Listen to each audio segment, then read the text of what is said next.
La botte noire de Marc-André a frappé la première bouteille avec une violence que je n'oublierai jamais.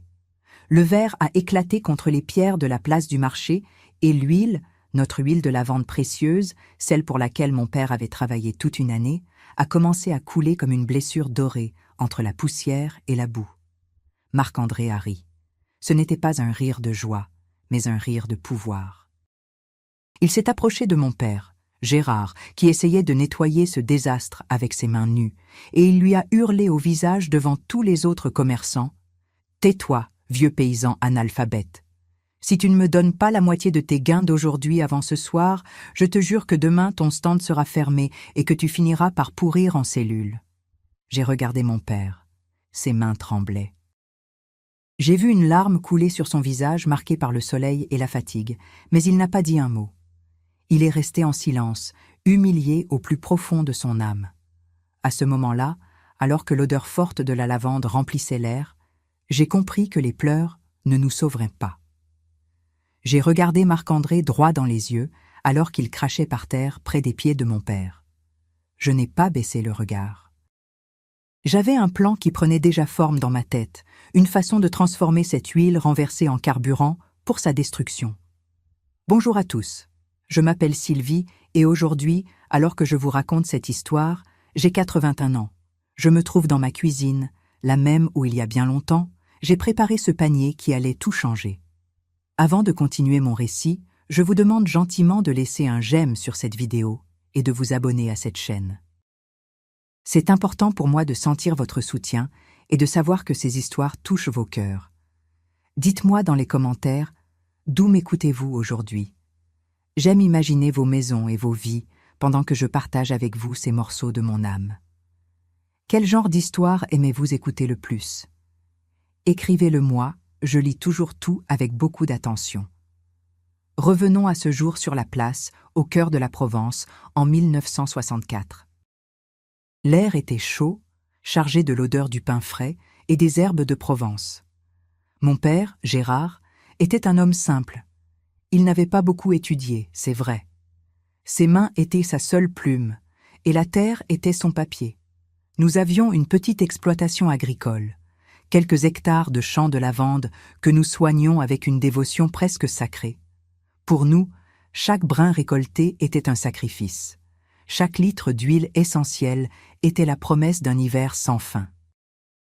Cette année-là, la récolte avait été généreuse, et nous avions apporté à la foire nos meilleures bouteilles, scellées avec soin, avec les étiquettes écrites à la main par moi-même. Marc-André n'était pas un homme de la terre. C'était un homme de papier, de tampons et d'insignes utilisés comme des armes. C'était l'inspecteur du marché de la région, celui qui aurait dû garantir l'honnêteté des commerces.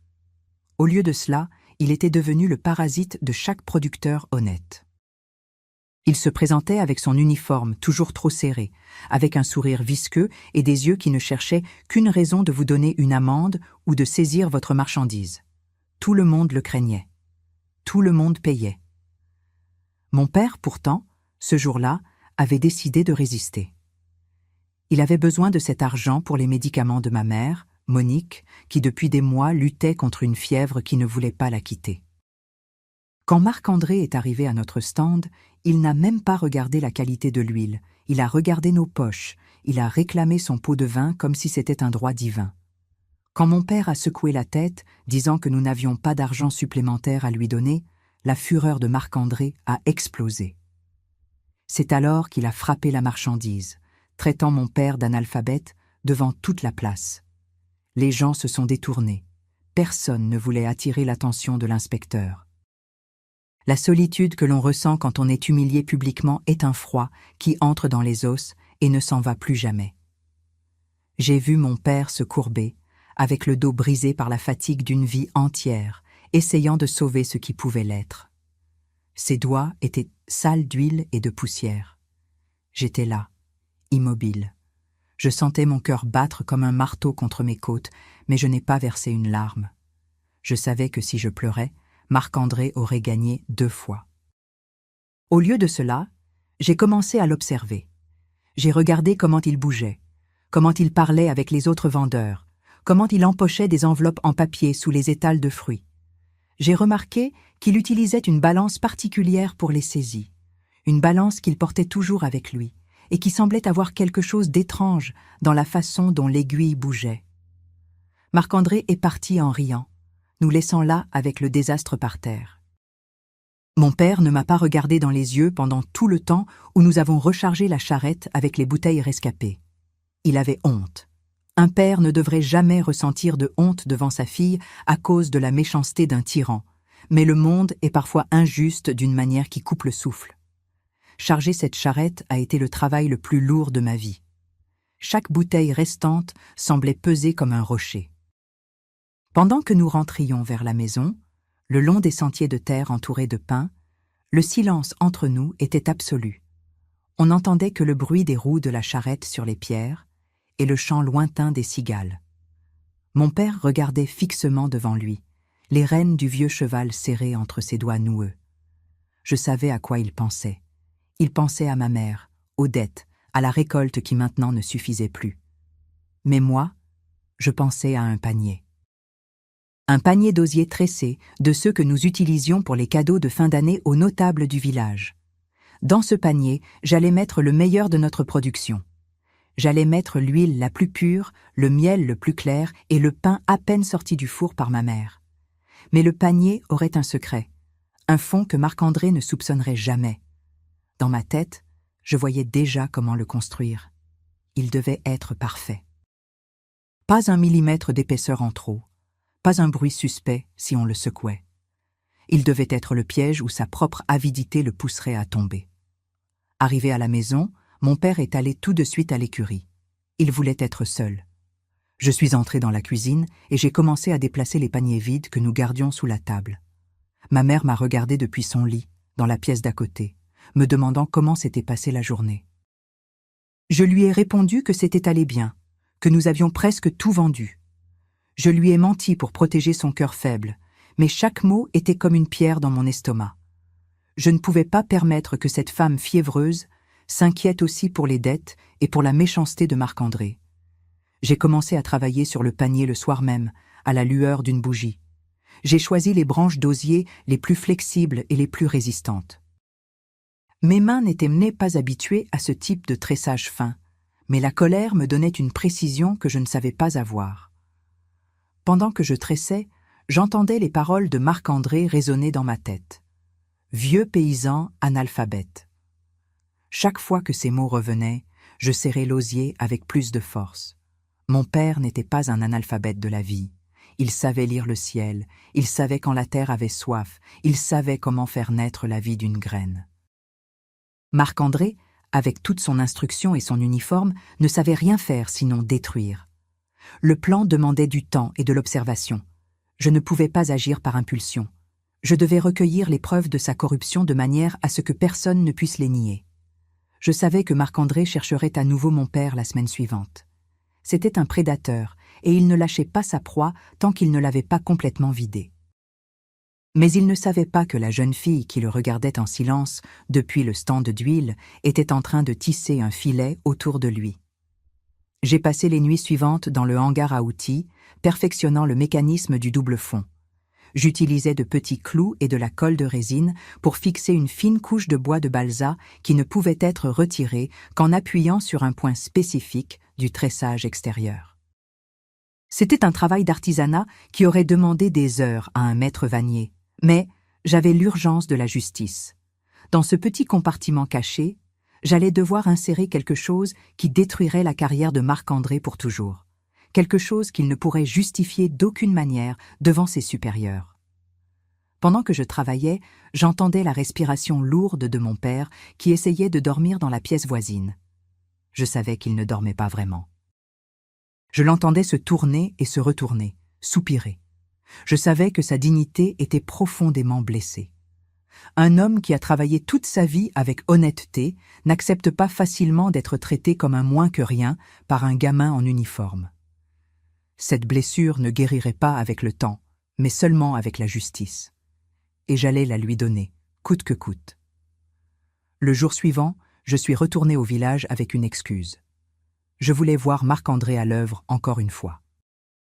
Je me suis cachée derrière le coin de l'église, observant comment il se comportait avec les autres vendeurs.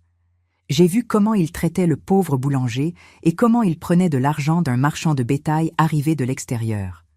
Marc-André se sentait invincible. Il bougeait avec une assurance que seuls les corrompus qui n'ont jamais été punis possèdent. Mais son arrogance était aussi son point faible. Il ne regardait jamais vraiment les gens. Il ne voyait que des sources de profit ou des obstacles. Il ne me voyait pas, moi, une simple paysanne qui le suivait du regard, étudiant chacun de ses gestes et chacune de ses habitudes.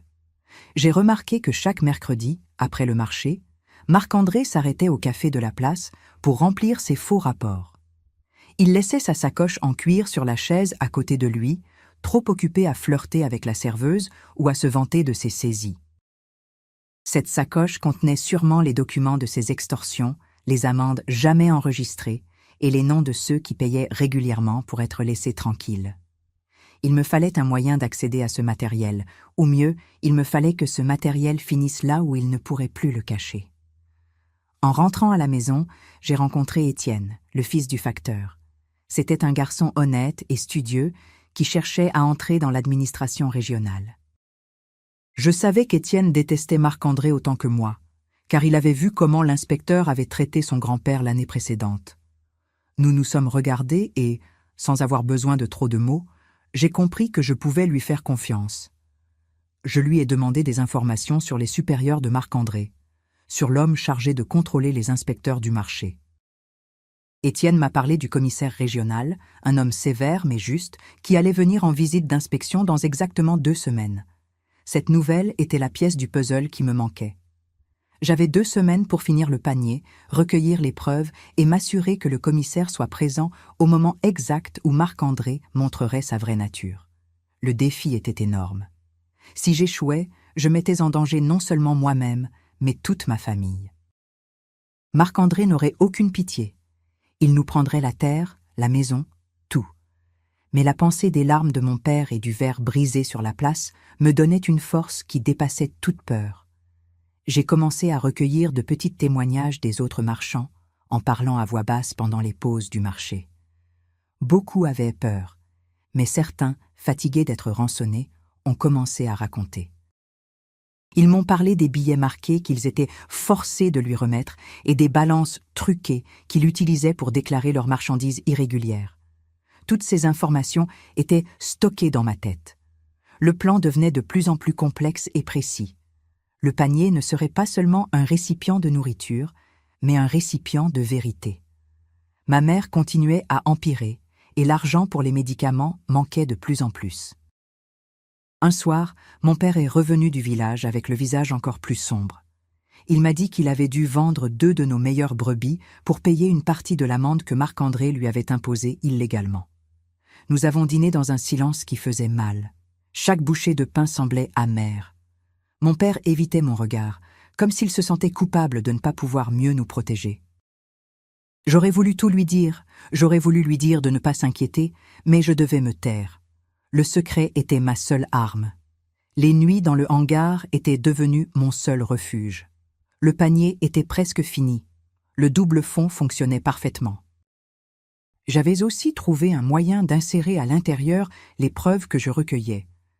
Des fragments de faux reçus, une balance identique à la sienne que j'avais modifiée pour montrer comment il truquait les poids, et quelques billets que le boulanger m'avait donnés, me promettant qu'ils avaient été marqués avec une petite marque d'encre invisible, sauf sous une lumière particulière. Tout se mettait en place, mais le risque restait extrêmement élevé. Marc-André n'était pas stupide, il était seulement arrogant. S'il avait décidé de contrôler le panier avant l'heure, ou s'il avait soupçonné quelque chose, tout se serait effondré. Je devais jouer le rôle de la fille dévouée et effrayée, la jeune fille qui cherchait seulement à s'attirer les faveurs du puissant inspecteur pour sauver son père.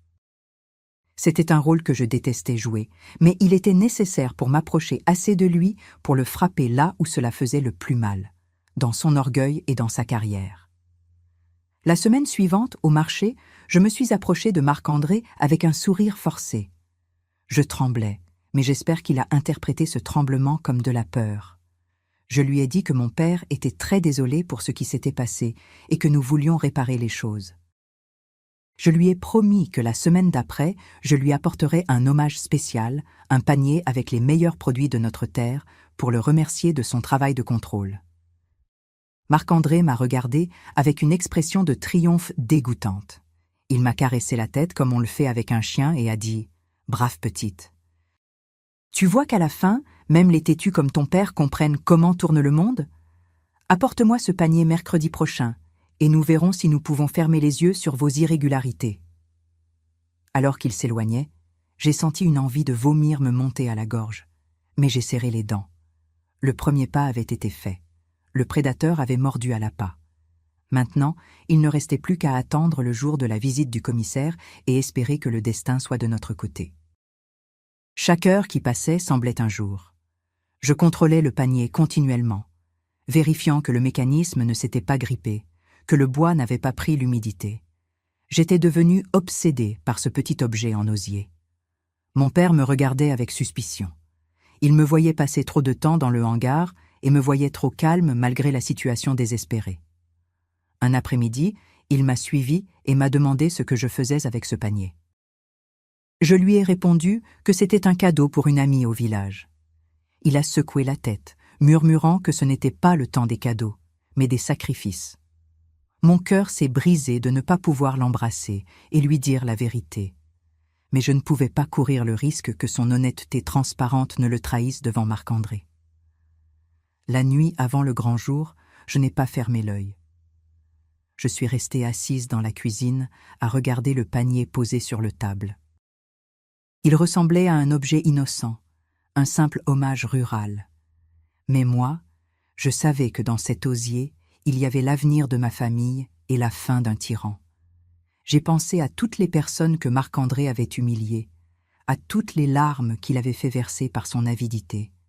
J'ai pensé à mon père et à ses mains sales d'huile et de poussière. La justice n'est pas quelque chose qui tombe du ciel, c'est quelque chose qu'il faut construire de ses propres mains, tresse après tresse. À l'aube, j'ai commencé à remplir le panier. J'ai mis tout au fond les preuves, bien cachées dans le double fond. Puis, j'ai ajouté une couche de paille propre et par-dessus, j'ai disposé avec soin les bouteilles de notre meilleure huile, celle que nous avions sauvée de la destruction. J'ai ajouté un morceau de fromage de chèvre enveloppé dans un linge blanc et une miche de pain encore chaude que ma mère avait préparée malgré la fièvre. Le panier était lourd, solide, parfait. Quand je l'ai soulevé, j'ai senti le poids de la responsabilité sur mes épaules. Ce n'était pas seulement de la nourriture, c'était notre dignité. Mon père m'a aidé à charger la charrette.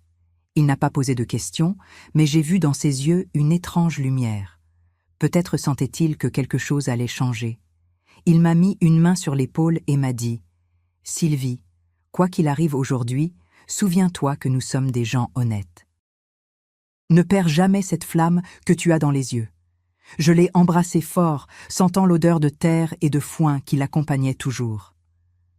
Nous sommes partis vers le village alors que le soleil commençait à chauffer les collines, prêt à affronter l'homme qui voulait nous détruire. Le bruit des roues de bois de notre charrette sur les pierres du sentier semblait plus fort que d'habitude dans ce silence de l'aube qui enveloppait encore les collines de Provence.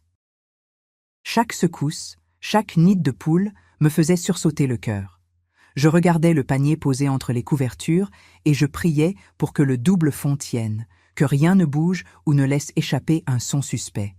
Mon père guidait le cheval avec son calme habituel, mais je voyais comment il serrait les rênes. Ses articulations étaient blanches, signe d'une tension qu'il ne parvenait pas à cacher totalement. Quand nous sommes arrivés à l'entrée du village, les premières lueurs du soleil commençaient à frapper le clocher de l'église, teignant tout d'un rose pâle qui semblait presque une insulte par rapport à l'obscurité que je ressentais à l'intérieur de moi. Le marché prenait vie. Il y avait des cris de marchands qui déchargeaient des caisses de pêche, le parfum intense du pain à peine sorti du four qui luttait avec l'odeur âcre de la poussière soulevée par les bêtes. Nous avons pris notre place habituelle, près de la fontaine de pierre. Mon père a commencé à décharger les bouteilles d'huile de lavande, restées avec une lenteur presque religieuse, comme s'il avait peur que l'air même puisse les briser. Je tenais le panier serré entre mes bras. Je ne voulais pas le poser par terre, pas encore. J'avais l'impression de porter une bombe prête à exploser. Marie, la vieille fleuriste qui avait son stand à côté d'une autre, m'a regardée avec les yeux fatigués de ceux qui ont vu trop de saisons difficiles. Elle m'a demandé si ma mère allait mieux, et j'ai hoché la tête en silence, incapable de trouver les mots. Marie savait ce qui s'était passé la semaine précédente. Tout le monde savait. Le silence qui entourait notre étal était différent du bruit festif habituel. C'était un silence fait de respect mêlé de peur, comme si les gens craignaient que notre malheur ne soit contagieux. Pendant que nous installions la marchandise, j'ai vu la silhouette de Marc-André apparaître au fond de la place. Il n'était pas encore officiellement en service, mais il déambulait entre les étals, les mains croisées derrière le dos, observant tout comme un loup surveille son troupeau. Son uniforme était impeccable, repassé si bien qu'il semblait presque une armure d'arrogance. Chaque fois qu'il s'arrêtait devant un stand, je voyais le marchand s'irradier, forcer un sourire et baisser la tête. C'était un rituel de soumission qui se répétait à l'identique depuis des années, une danse macabre entre ceux qui travaillaient et celui qui vivait du travail des autres. Mon père évitait de regarder dans cette direction. Il a commencé à astiquer une bouteille avec un vieux chiffon, concentrant toute son attention sur ce geste inutile pour ne pas croiser le regard de l'homme qui l'avait humilié. Le panier était là, maintenant posé dans l'angle le plus abrité de notre stand, couvert par un linge de lin léger. Chaque fois qu'un client s'approchait, je ressentais un frisson. Je craignais que quelqu'un puisse le toucher, ou pire, que Marc-André puisse décider de l'inspecter avant l'heure prévue. Mais la matinée avançait avec une lenteur exaspérante. Les gens achetaient peu. L'air était chargé d'une chaleur inhabituelle pour la saison et le bourdonnement des mouches semblait le seul son constant. J'ai cherché Étienne du regard. Je savais qu'il devait être dans les parages en attendant l'arrivée du commissaire régional. Je l'ai vu enfin vers le milieu de la matinée, assis aux tables du café, un livre à la main. Il m'a fait un tout petit signe de tête, presque imperceptible. C'était le signal que tout était prêt, que l'autorité supérieure était attendue d'un moment à l'autre. La tension me consumait. Chaque minute semblait une heure. J'ai commencé à servir une cliente habituelle, une dame âgée qui achetait toujours notre lavande pour parfumer ses armoires. Mes mains tremblaient pendant que je lui rendais la monnaie et elle m'a regardé avec douceur, me serrant le poignet un instant. Elle n'a rien dit, mais dans ce geste, j'ai senti toute la solidarité d'un peuple qui subissait en silence. À ce moment-là, j'ai compris que je ne faisais pas ce que je faisais seulement pour mon père ou pour ma famille. Je le faisais pour Marie, pour Étienne, pour la vieille dame et pour tous ceux qui chaque mercredi devaient avaler leur fierté pour ramener un morceau de pain. La dignité n'a pas de prix, mais la reconquérir a un coût très élevé en courage. Marc-André s'approchait. Je l'entendais au bruit de ses bottes qui battaient rythmiquement sur le pavé. Il s'arrêtait à chaque stand, plaisantant de manière lourde avec les filles et faisant des commentaires sarcastiques sur la qualité des produits. Quand il est arrivé à 3 stands d'une autre, j'ai vu mon père redresser le dos. Malgré la peur, Gérard ne voulait pas paraître vaincu. Il a commencé à aligner les bouteilles en une file parfaite, avec les mouvements lents et précis que je lui avais vu faire toute ma vie. Marc-André a commencé à parler avec le boucher, riant bruyamment. Il a pris un morceau de saucisson sur l'étal sans demander la permission et a commencé à le manger, laissant tomber des morceaux de gras sur la poussière de la place. C'était un homme qui se sentait le maître de la vie des autres. À ce moment-là, une pensée m'a traversé l'esprit. Et si le commissaire n'arrivait pas? Si Étienne s'était trompé sur la date ou sur l'heure? Si j'étais resté seul devant Marc-André avec ce panier plein de preuves, sans personne à qui les montrer? La panique a commencé à se frayer un chemin dans mon estomac comme un serpent froid. J'ai regardé le panier sous le linge de lin. Il semblait si petit et insignifiant par rapport au pouvoir de cet homme en uniforme. Pourtant, dans ce petit espace d'osier tressé, j'avais enfermé des mois d'observations silencieuses, des fragments de vérité recueillis dans l'ombre, des billets marqués et des balances truquées. C'était notre seule chance.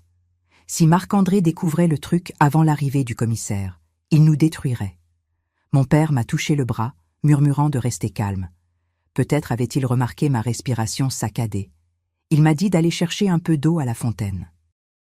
J'y suis allé, essayant de marcher de manière naturelle, mais mes jambes semblaient faites de plomb. Pendant que je me mouillais le visage avec l'eau glacée, j'ai vu une voiture noire, de celles qu'on voyait rarement au village, entrer lentement sur la place principale. Le cœur m'a bondi dans la gorge. C'était une voiture officielle. Le commissaire était arrivé. J'ai vu Étienne se lever de la table du café et se diriger vers la voiture d'un pas décidé. Je savais que le moment était proche. Je suis revenu à notre stand juste au moment où Marc-André terminait sa conversation avec le boucher et se dirigeait vers nous. Son regard était fixé sur mon père, un sourire de prédateur peint sur le visage. Il ne me regardait pas. J'étais juste une gamine invisible à ses yeux. Il s'est arrêté devant nous, posant les mains sur ses hanches, faisant grincer le cuir de sa ceinture. « Alors, Gérard » a-t-il commencé avec cette voix qui ressemblait à du papier de verre. « Je vois que tu as encore de l'huile à vendre. J'espérais que tu avais compris la leçon de la semaine dernière et que tu avais décidé de changer de métier. Peut-être un métier où il n'y a pas besoin de savoir lire ou écrire, comme nettoyer les écuries municipales. » Mon père n'a pas répondu.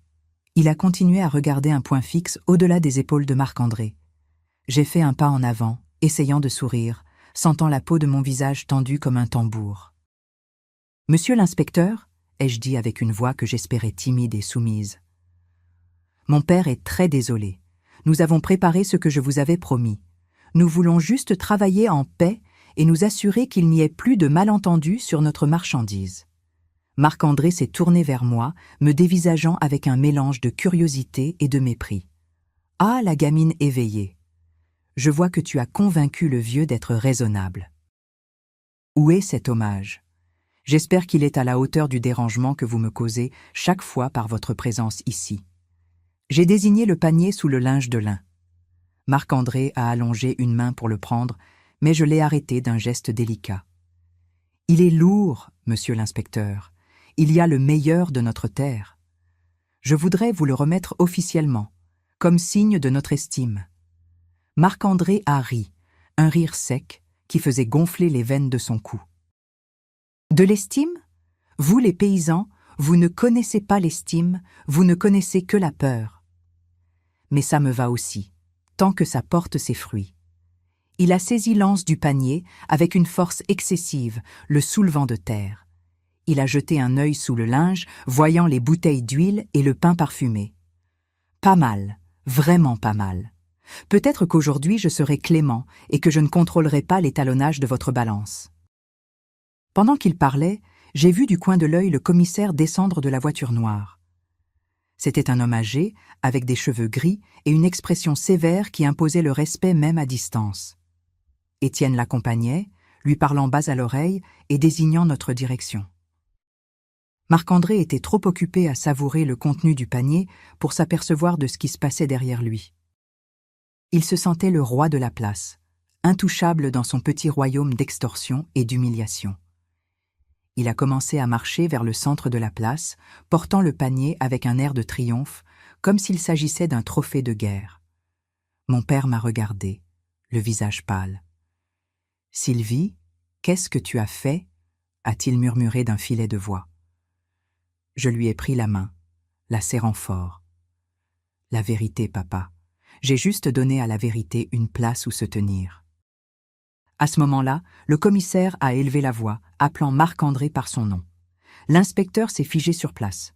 Le changement dans sa posture a été immédiat.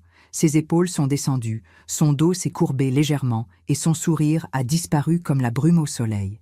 Il s'est tourné lentement, essayant de cacher le panier derrière sa jambe, mais il était trop tard. Le commissaire s'approchait déjà, suivi d'une petite foule de curieux qui avaient deviné que quelque chose d'extraordinaire allait se produire. « Inspecteur Marc-André » a dit le commissaire d'un ton calme qui était plus menaçant qu'un cri. « Je vois que vous recevez des dons des citoyens pendant vos heures de service. J'espère qu'il y a une explication réglementaire pour ce panier que vous tenez avec tant d'empressement. » Marc-André a commencé à bafouiller, essayant d'inventer une excuse plausible. « Monsieur le commissaire, j'étais juste en train d'effectuer une saisie préventive. Cette marchandise semblait non conforme et... Le commissaire l'a interrompu d'un geste de la main. Une saisie, sans procès-verbaux, sans témoins, et en l'emportant avec tant de délicatesse comme s'il s'agissait du déjeuner pour votre famille? La place était plongée dans un silence absolu. Même les cigales semblaient avoir cessé de chanter. Tous les yeux étaient fixés sur ce panier d'osier. Je me sentais défaillir, mais je savais que je devais rester lucide. Étienne m'a fait un signe d'encouragement. Marc-André suait froid. Des gouttes de sueur coulèrent le long de ses tempes et mouillaient le col de son uniforme. Il cherchait désespérément une issue, mais le commissaire ne détournait pas son regard de lui. « C'est un hommage, n'est-ce pas ?» a insisté l'homme âgé, faisant un pas en avant. Un hommage pour fermer les yeux sur les prétendues irrégularités de ces pauvres travailleurs. Marc-André a essayé de rire, mais le son est sorti comme un râle étouffé. « Non, non, monsieur le commissaire, je vous assure que... » Mais le commissaire ne l'écoutait plus. Il a tendu la main vers le panier. Voyons ce que contient cette saisie si spéciale. Marc-André a hésité, serrant encore plus l'anse, comme s'il pouvait protéger le secret contenu dans le double fond. Mais il ne pouvait pas s'opposer à un ordre direct de son supérieur devant toute la population du village. D'une main tremblante, il a remis le panier au commissaire. Mon cœur battait si fort que je craignais qu'il ne se brise. Tout dépendait de ce petit mécanisme que j'avais construit de nuit, à la lueur d'une bougie.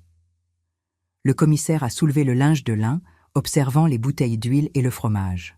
« Cela semble être de la marchandise d'excellente qualité », a-t-il commenté avec sarcasme. « Mais je sens que ce panier est inhabituellement lourd pour ce qu'il montre. » Il a secoué légèrement l'osier et j'ai retenu ma respiration.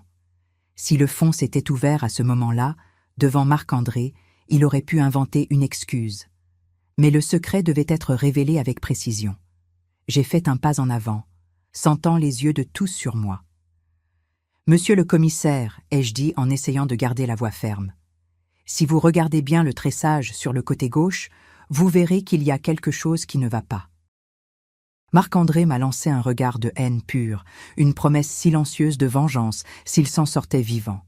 Mais le commissaire était déjà concentré sur le point que j'avais indiqué. Ses doigts experts ont trouvé le petit levier d'osier que j'avais caché entre les fibres. Il a appuyé avec force.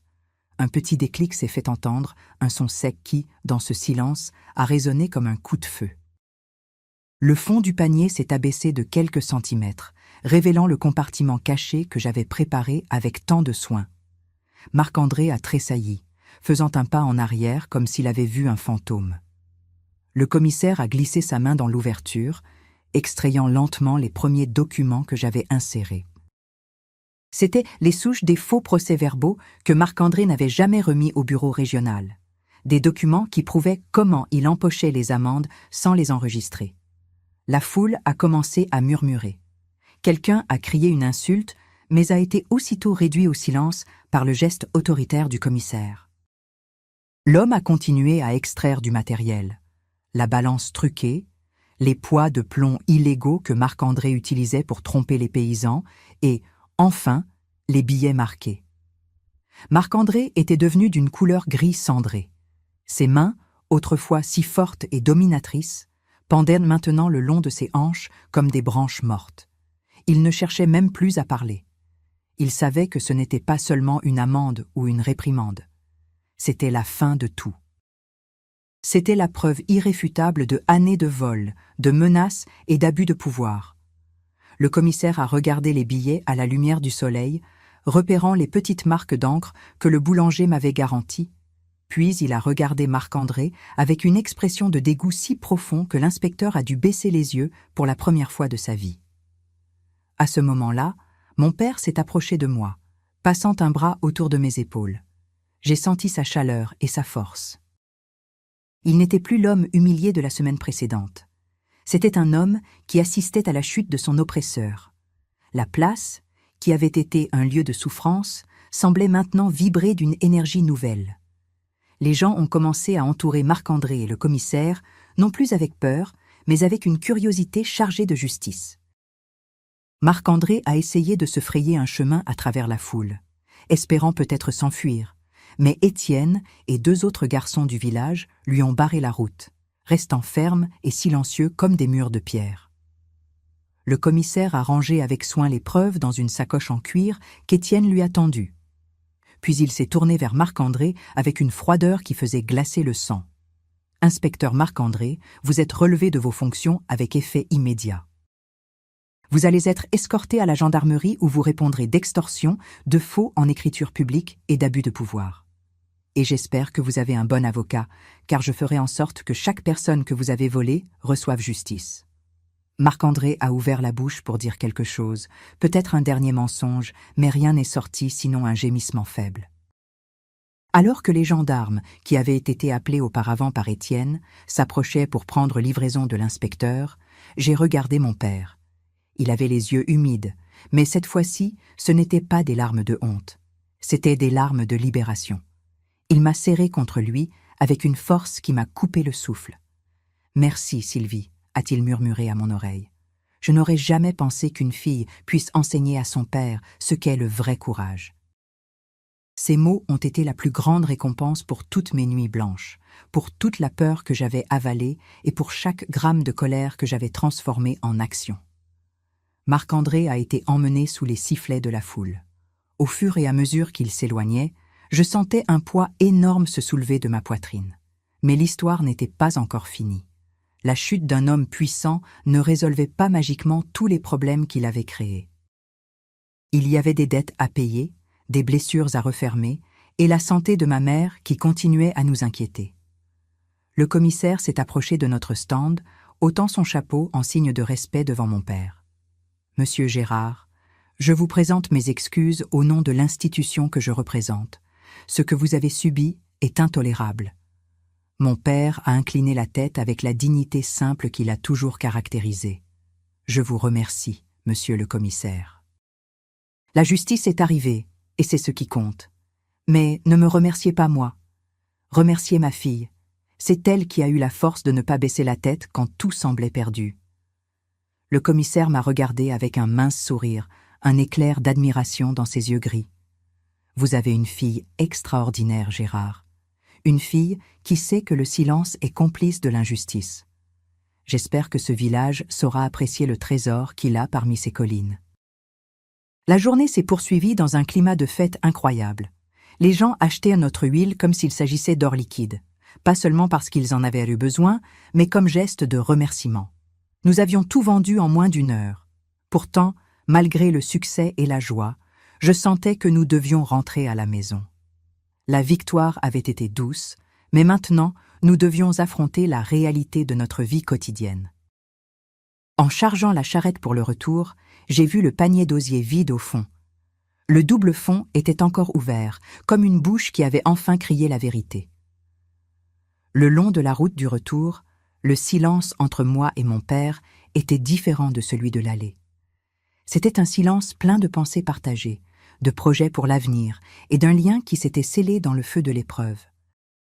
Je voyais mon père regarder les champs de lavande avec des yeux nouveaux, comme si la terre elle-même avait été libérée d'un sortilège obscur. Je savais que les mois à venir seraient difficiles, que nous devrions travailler dur pour récupérer ce que Marc-André nous avait pris, mais nous n'avions plus peur. Nous avions prouvé que l'arrogance a les jambes courtes quand elle rencontre la fermeté de ceux qui n'ont rien à perdre, sinon leur honneur. Arrivés à la maison, nous avons trouvé ma mère assise sur la chaise devant la porte, enveloppée dans un châle. Elle semblait aller un peu mieux, peut-être que le soleil de l'après-midi lui avait donné un peu de force. Mon père a couru vers elle, l'embrassant et commençant à raconter tout ce qui s'était passé sur la place. Je suis resté un moment en arrière, regardant mes parents. À ce moment-là, j'ai compris que la justice n'est pas seulement punir ceux qui font du mal, mais c'est permettre à ceux qui sont honnêtes de respirer à nouveau, de regarder demain sans l'ombre de la terreur sur le cœur. J'ai pris le panier de la charrette et je l'ai porté dans la cuisine, le posant sur la table où tout avait commencé. Je savais que la nouvelle se répandrait vite dans toute la vallée. D'autres inspecteurs arriveraient, mais maintenant, ils savaient que les gens du pays n'étaient plus disposés à subir en silence. Nous avions créé un précédent. Nous avions allumé une étincelle qui ne s'éteindrait pas facilement. Je me sentais épuisée, comme si j'avais couru pendant des kilomètres sans m'arrêter, mais c'était une fatigue heureuse. J'ai commencé à préparer le dîner, utilisant le dernier reste d'huile que nous avions gardé pour nous. L'odeur était la même que d'habitude, mais la saveur, ce soir-là, semblait plus riche, plus profonde, la saveur de la liberté reconquise avec ses propres mains. Le lendemain matin de ce grand bouleversement sur la place, le silence qui enveloppait notre ferme semblait presque irréel. Ce n'était pas le silence pesant et chargé de honte de la semaine précédente, mais un silence suspendu, comme celui que l'on respire après un violent orage de fin d'été, quand l'air est purifié, mais que la terre est encore trop détrempée pour marcher d'un pas assuré. Je me suis réveillée tôt, bien avant que le soleil ne dépasse la cime des cyprès qui bordaient notre chemin, et je suis descendue immédiatement dans la cuisine. Le panier d'osier était encore là, posé sur la grande table en bois, témoin muet de notre victoire, mais le voir m'a fait comprendre que notre bataille ne faisait que commencer. Nous avions abattu le loup, mais la meute était encore là, tapis dans l'ombre des bureaux et des salons élégants du village. Mon père est entré peu après, apportant avec lui l'odeur familière du foin et de l'écurie. Il s'est assis lourdement et a posé ses mains noueuses sur la table, regardant fixement le vide. « Sylvie, m'a-t-il dit d'une voix basse et ferme.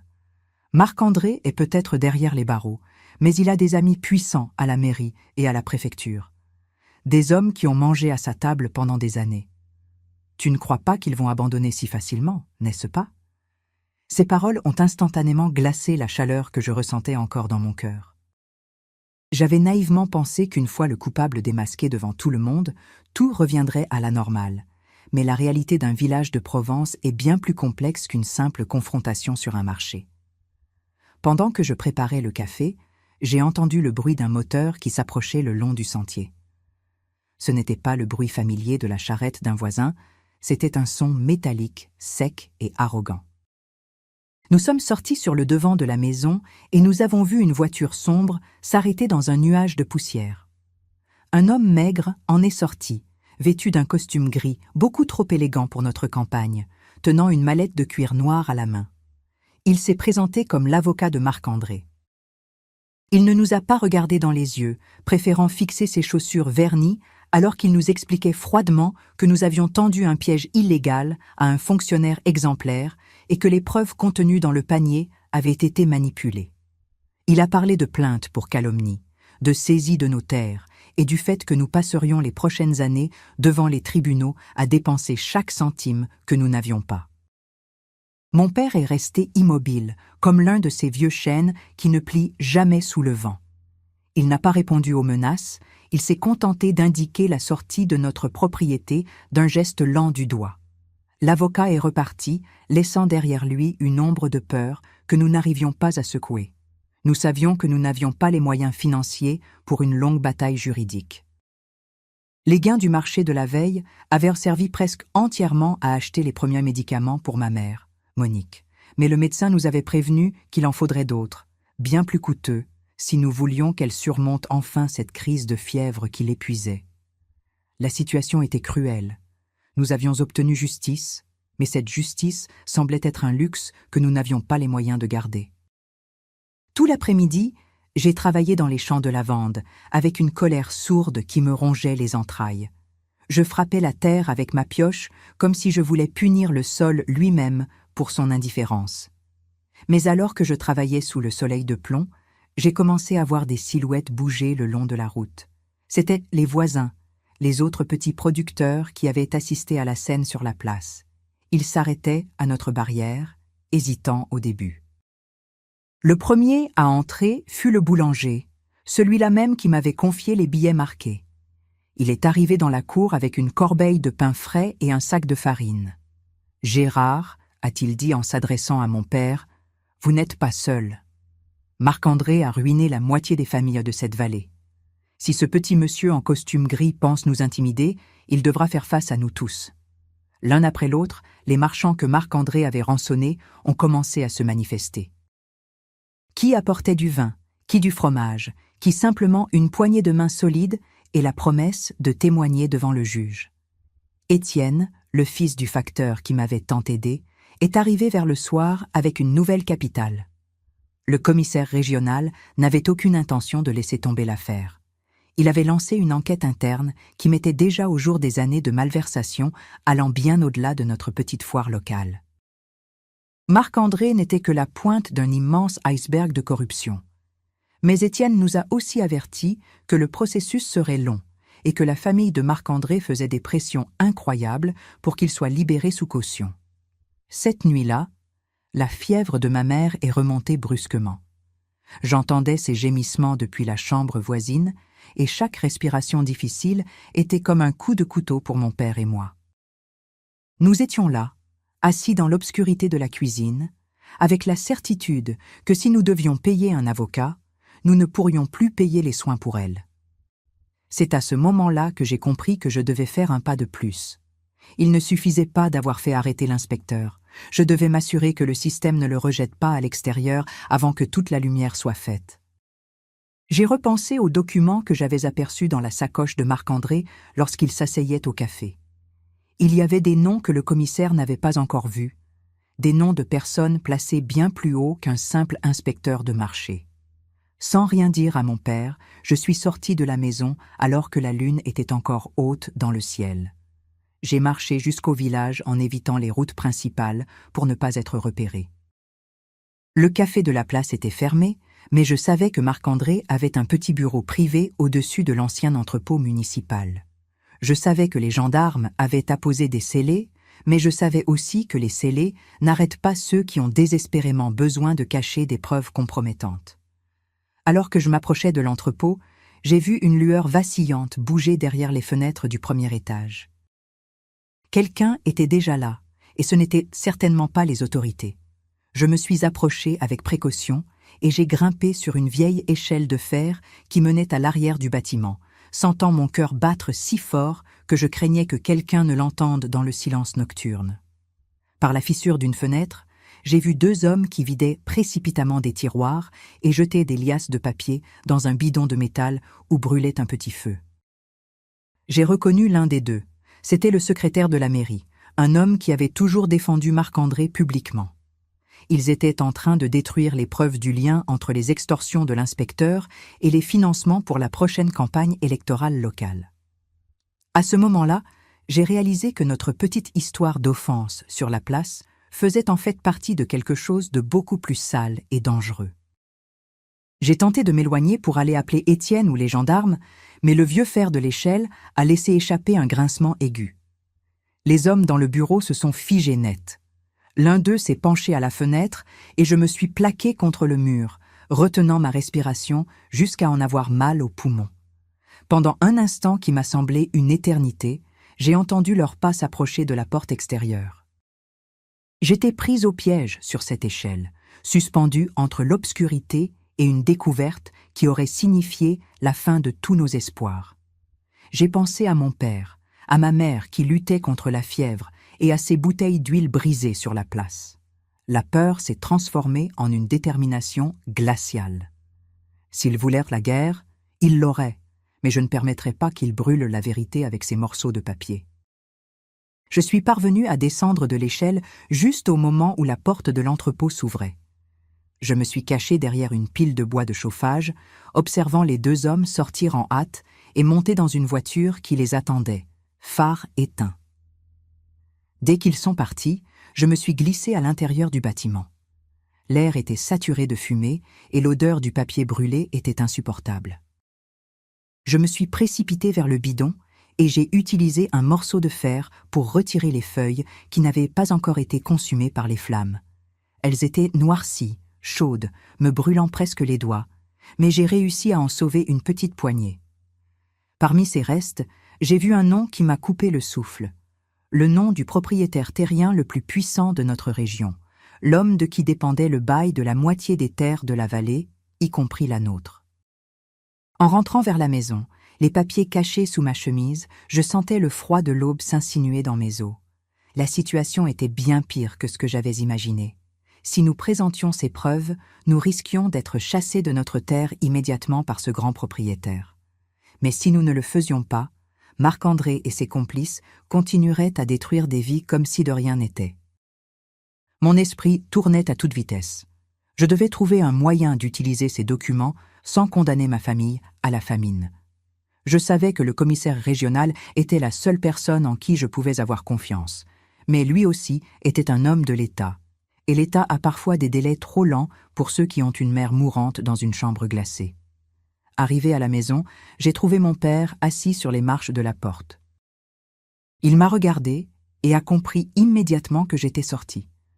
Il ne m'a pas grondé, il m'a juste demandé si cela en valait la peine. Je lui ai montré les feuilles roussies et je lui ai expliqué ce que j'avais vu. Il a poussé un long soupir, un son fatigué. « Sylvie, m'a-t-il dit en me prenant les mains, nous sommes des paysans. Nous savons comment cultiver la terre, mais nous ne savons pas comment naviguer dans cette mer de boue. Mais je sais une chose, si nous laissons ces hommes continuer à se cacher, notre lavande n'aura plus jamais ce parfum de pureté, car elle aura toujours le goût de l'injustice.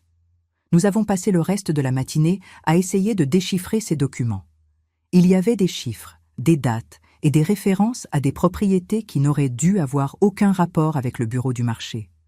C'était une véritable carte de la corruption qui liait la politique, la bureaucratie et les grands domaines. Alors que nous étions plongés dans ces papiers, le médecin est arrivé. Il est sorti de la chambre de ma mère avec une expression grave. « La fièvre ne baisse pas, a-t-il dit. Il faut un nouveau médicament qui vient de la ville, mais il coûte cher et il faut aller le chercher tout de suite. » Mon père a regardé la petite boîte où nous gardions nos maigres économies. Nous savions tous les deux que cela ne suffirait pas. C'est à ce moment-là que j'ai pris la décision la plus difficile de ma vie. J'ai pris l'un des feuillets sauvés du feu, celui portant le nom du grand propriétaire, et j'ai dit à mon père que j'allais partir pour la ville. Pas seulement pour le médicament, mais pour parler à quelqu'un qui n'était pas le commissaire. Je savais qu'il y avait un journaliste à Avignon qui s'occupait des scandales agraires, un homme dont Étienne m'avait parlé avec admiration. Si la loi était trop lente ou trop fragile, j'utiliserais la vérité comme une arme publique. Mon père a tenté de m'arrêter, craignant pour ma sécurité, mais je lui ai rappelé que nous n'avions plus rien à perdre. Soit nous gagnions tout, soit nous perdions tout, y compris la vie de ma mère. J'ai chargé la charrette avec les quelques bouteilles d'huile de lavande qu'il nous restait à vendre pour avoir une excuse si quelqu'un m'arrêtait en chemin. J'ai caché les documents dans le double fond du panier d'osier qui était maintenant devenu mon coffre secret.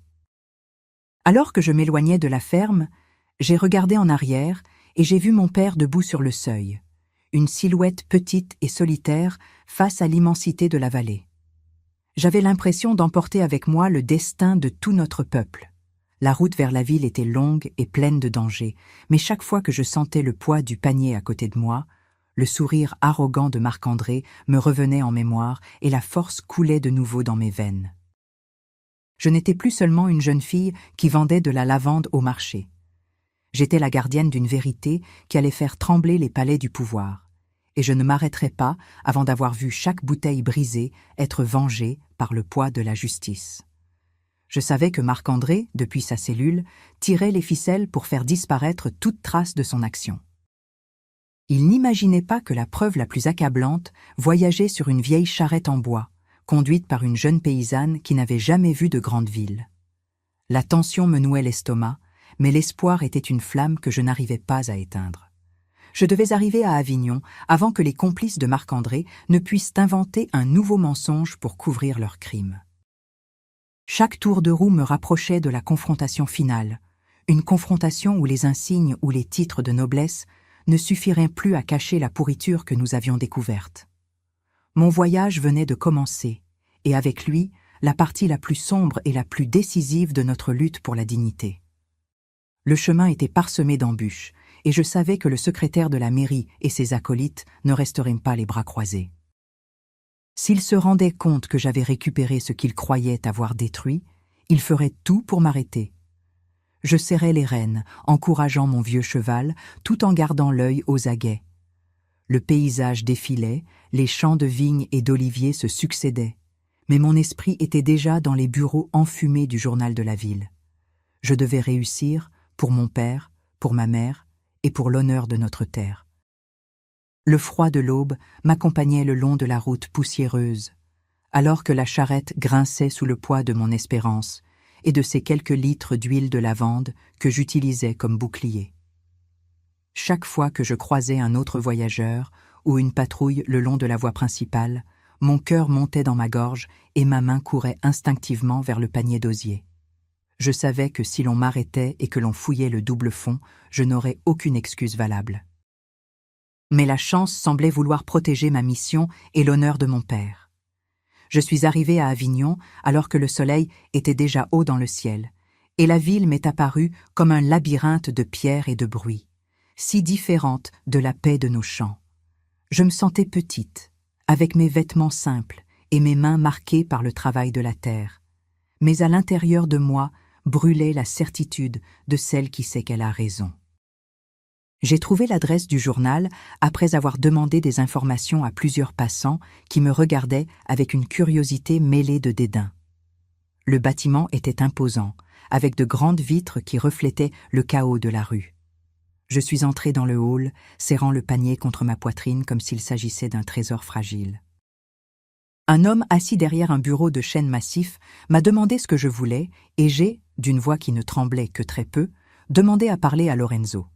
L'homme a ri, disant que monsieur le journaliste ne recevait pas les paysans sans rendez-vous. Mais je ne me suis pas dégonflé. Je lui ai dit que je venais de la vallée et que je portais avec moi quelque chose qui valait bien plus qu'une bouteille d'huile. Ma fermeté a dû le frapper, car après quelques minutes d'attente, un homme jeune, à l'air fatigué mais aux yeux vifs, est descendu m'accueillir. C'était Lorenzo. Il m'a emmené dans un petit bureau encombré de livres et de piles de papier qui semblaient prêts à s'écrouler à tout instant.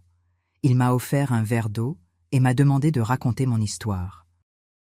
J'ai commencé par l'huile renversée sur la place, par le visage de mon père Gérard, humilié devant Marc-André, et j'en suis arrivé aux flammes dans l'entrepôt municipal. Pendant que je parlais, Lorenzo prenait des notes frénétiquement. Quand j'ai ouvert le double fond du panier et que j'ai sorti ces feuillets noircis et roussis que j'avais sauvés du feu au péril de ma vie, son silence est devenu absolu.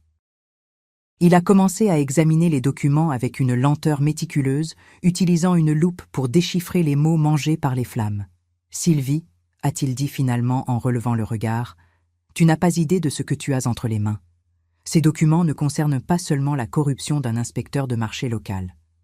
Ici, il y a les preuves d'un système de chantage qui tient sous sa coupe toute l'économie de votre zone. Si nous publions cela, nous ferons s'écrouler un château de cartes qui dure depuis des décennies. Mais tu dois être consciente du risque. Une fois que l'article sortira, il n'y aura plus de retour en arrière possible. Ta famille sera au centre d'une tempête qui n'épargnera personne.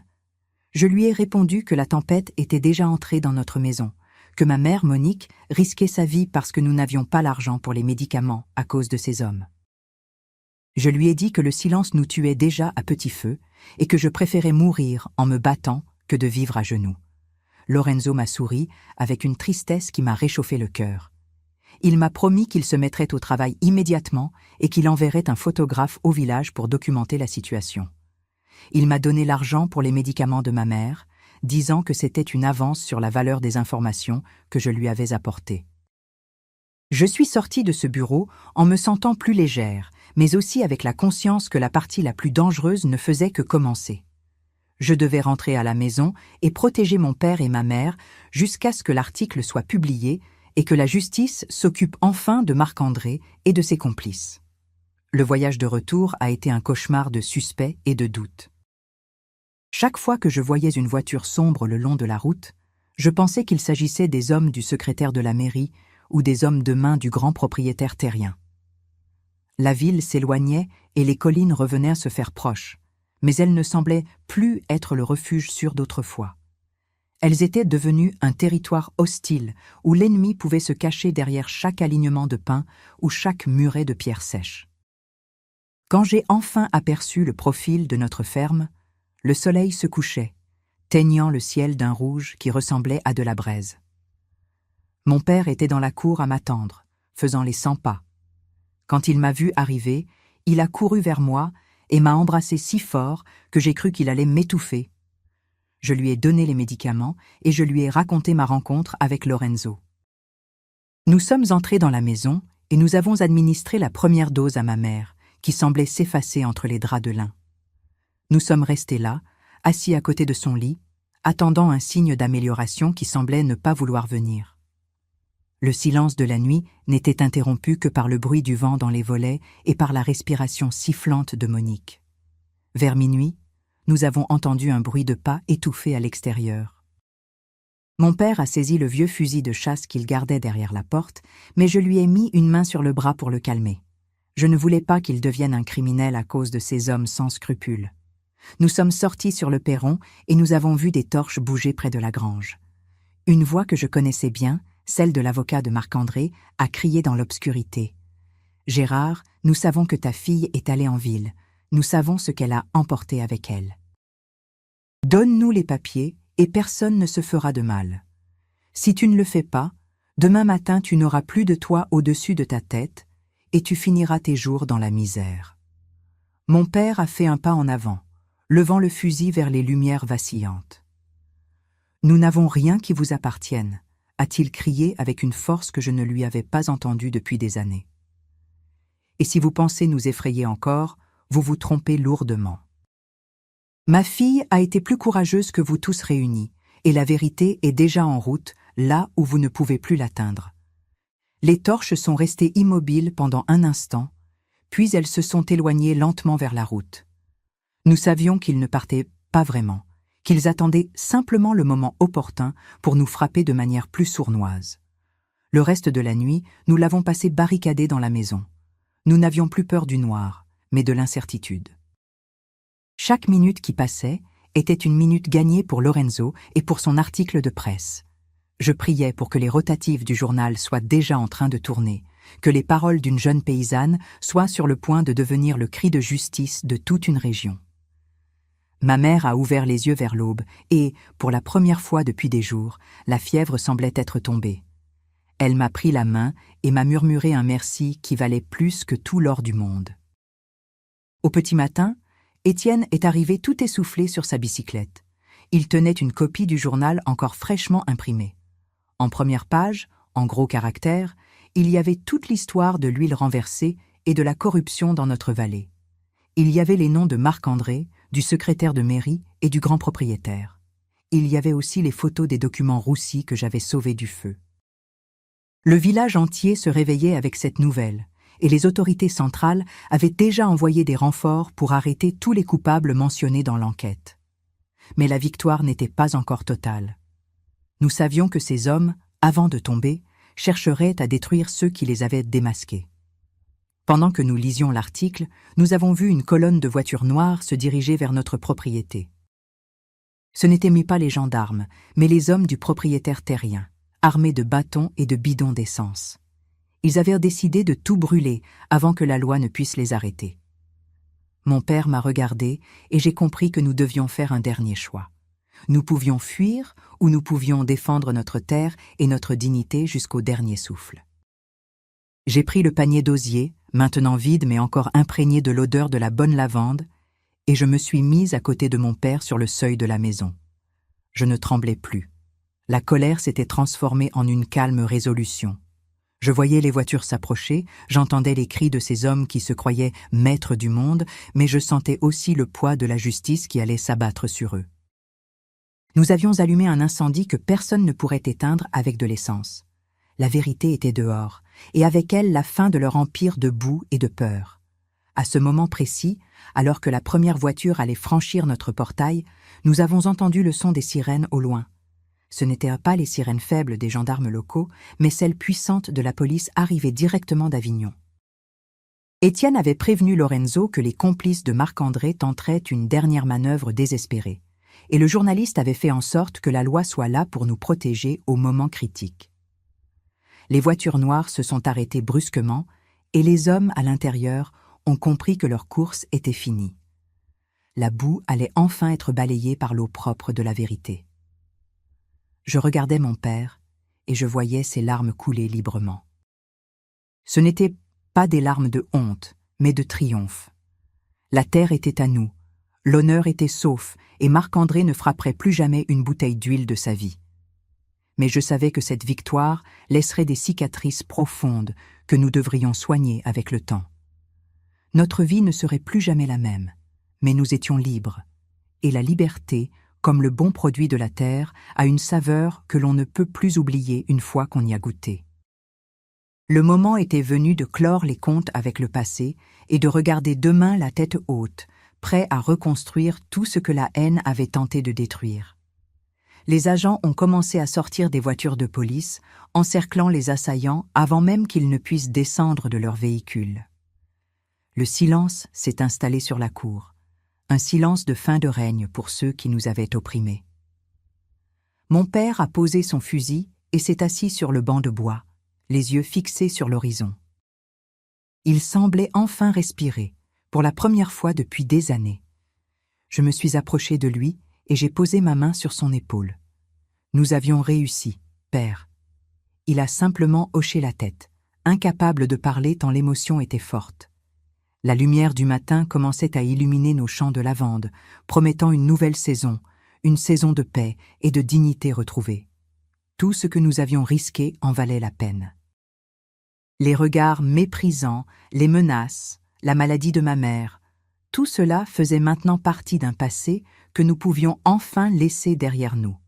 Les villageois commençaient à arriver eux aussi, non plus en cachette, mais ouvertement, pour nous soutenir et témoigner de leur solidarité.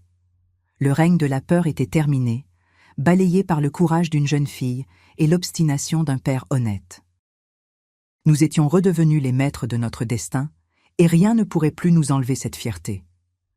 Lorenzo est arrivé peu après, le visage radieux.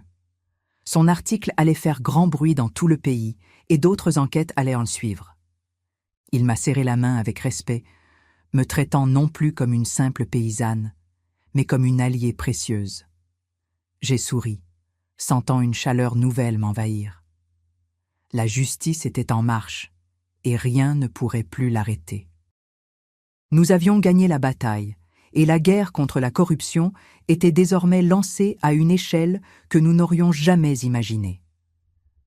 La journée s'annonçait longue, avec les dépositions et les formalités administratives, mais pour la première fois, nous n'avions plus l'impression de nous battre seuls contre le reste du monde. Nous étions entourés d'amis et de défenseurs de la vérité. Mon père a relevé la tête, un éclat de fierté dans le regard. Il était redevenu l'homme fort et digne qu'il avait toujours été, libéré de l'oppression qu'il avait courbée. Nous étions prêts à affronter l'avenir, quel qu'il soit, forts de notre victoire et de notre honneur retrouvé. Le soleil brillait maintenant de tous ses feux, éclairant chaque recoin de notre ferme. Les ombres s'étaient dissipées, laissant place à une clarté nouvelle. J'ai regardé ma mère qui nous observait depuis la fenêtre, un faible sourire aux lèvres. Elle allait guérir. Nous allions tous guérir. La lavande allait refleurir, et son parfum serait plus doux que jamais, débarrassé du goût amer de l'injustice. C'était le début d'une nouvelle vie, et j'étais prête à la vivre pleinement, avec la force et la détermination que cette épreuve m'avait apportée.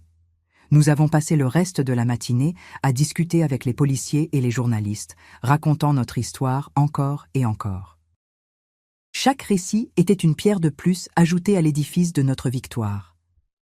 Les complices de Marc-André étaient emmenés un par un, sous les yeux des villageois qui n'avaient plus peur de montrer leur mépris. C'était un spectacle que je n'oublierai jamais, le triomphe de l'honnêteté sur la corruption. La justice avait enfin été rendue, et nous en étions les fiers artisans.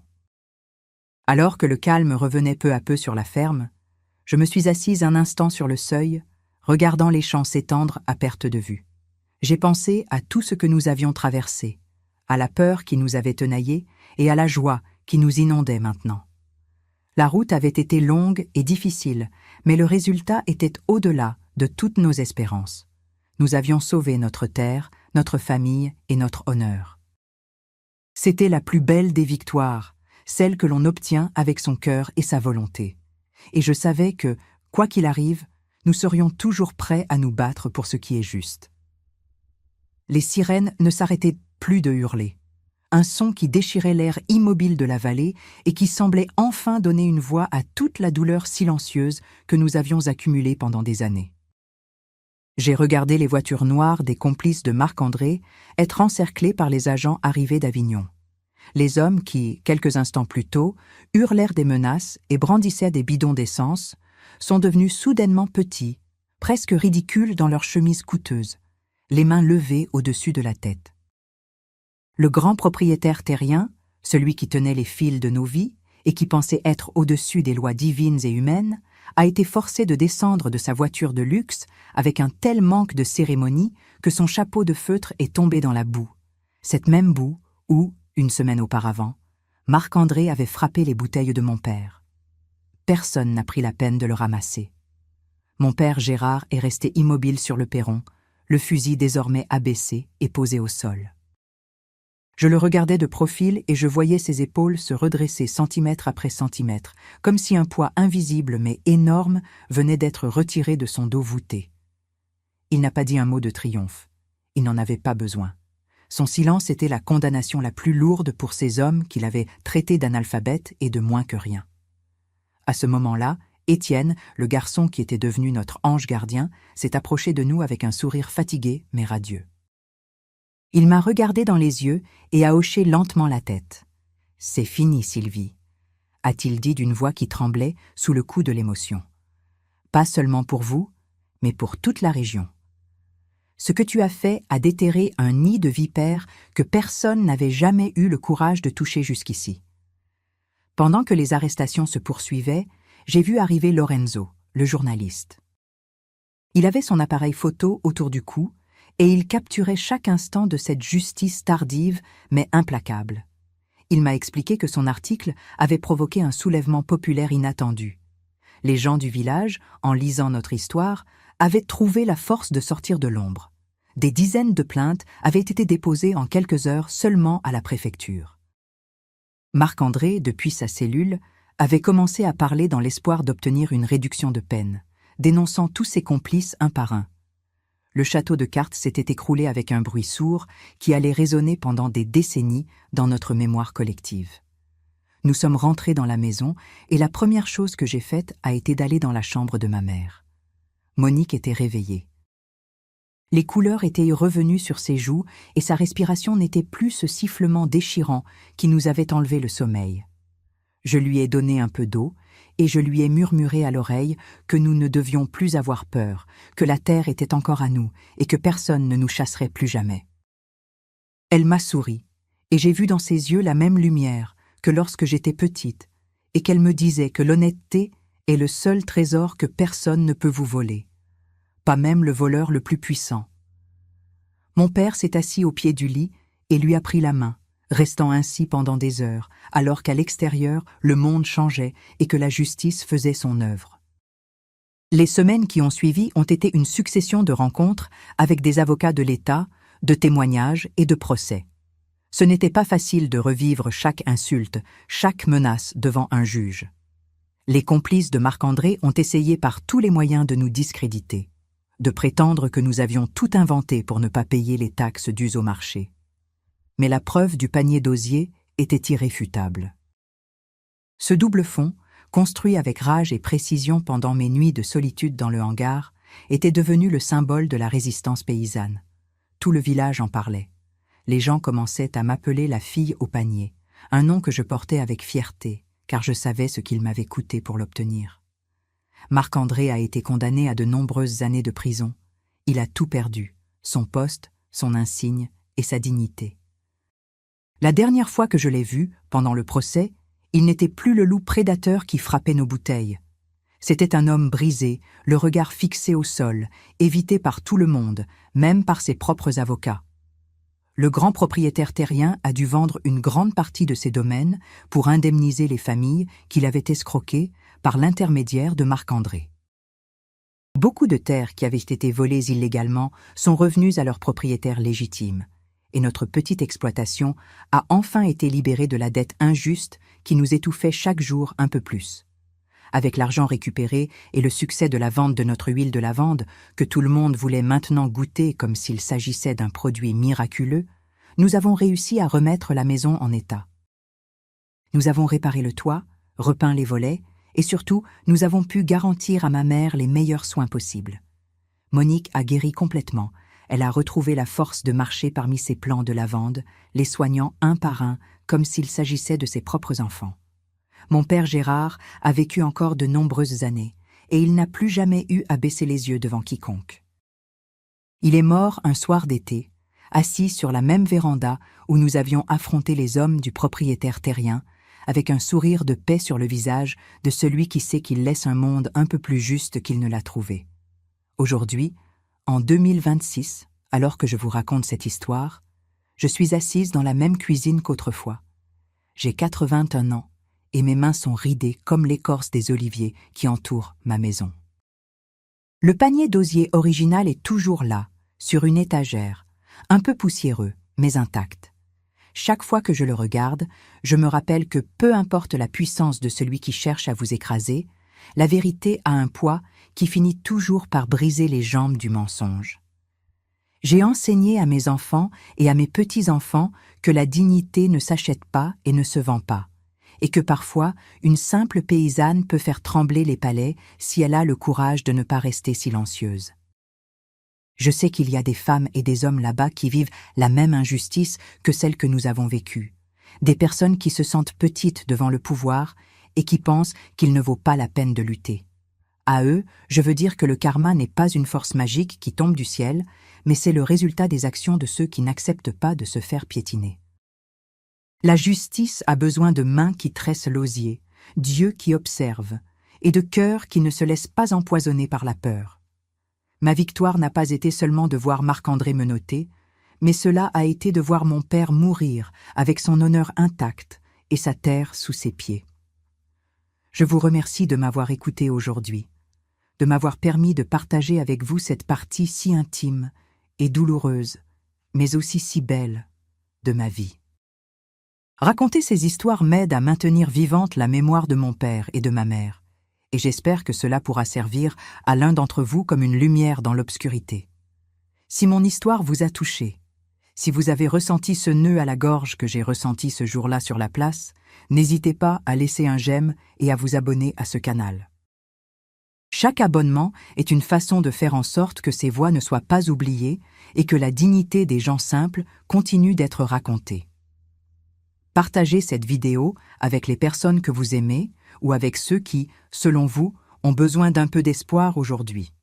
Parfois, savoir que quelqu'un d'autre a réussi peut donner le courage nécessaire à une autre personne pour lever la tête et dire que cela suffit. Dites-moi dans les commentaires, d'où m'écoutez-vous aujourd'hui? J'aime lire vos noms et savoir que de chaque coin du monde, il y a quelqu'un qui s'assoit ici dans la cuisine avec moi pour écouter ces histoires de vie. Cela me réchauffe le cœur de sentir votre présence. Merci du fond du cœur de m'avoir écouté et d'avoir fait partie de ma journée. Je vous souhaite que la vérité et la justice soient toujours les compagnes de votre chemin. Merci encore et au revoir pour une prochaine histoire.